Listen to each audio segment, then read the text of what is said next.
Lorsque je m'adresse aux bénévoles, ou même aux chercheurs, à la population, je m'assure toujours de leur dire pourquoi la recherche est importante, particulièrement dans notre combat contre le cancer. Je vous rappelle que la recherche a permis pratiquement d'éradiquer la polio, la variole. Alors on peut se demander pourquoi pas le cancer? Est-ce que c'est possible de penser qu'un jour, grâce à la recherche, on pourra vivre dans une société où le cancer ne fera plus de victimes?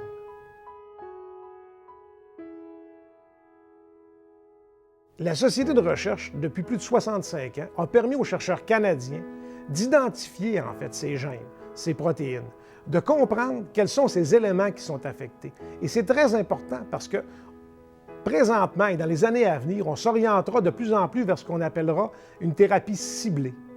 En identifiant exactement quels sont les gènes qui sont affectés, et ça a déjà commencé, on va être capable de faire des molécules qui vont être aptes à éliminer les avantages que la cellule cancéreuse a, et ainsi, probablement, la tuer, sans pour autant affecter, ou en affectant beaucoup moins, les cellules normales qui sont dans l'environnement, donc en diminuant les effets secondaires des thérapies. Nous avons fait des pas de géant, en fait, dans notre compréhension de ce qui transforme une cellule normale en cellule cancéreuse.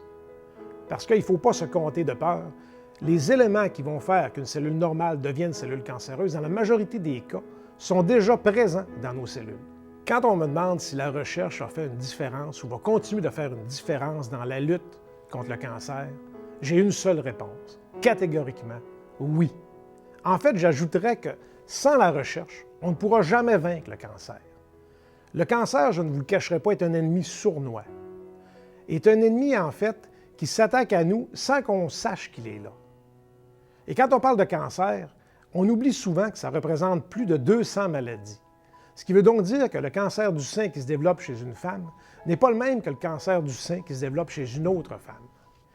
La seule façon de vaincre cet ennemi, et probablement la majorité des ennemis, c'est de mieux le connaître. Et cette connaissance va se faire seulement si on peut comprendre tous les éléments qui transforment une cellule normale en cellule cancéreuse. Et encore une fois, la seule façon de le faire, c'est la recherche.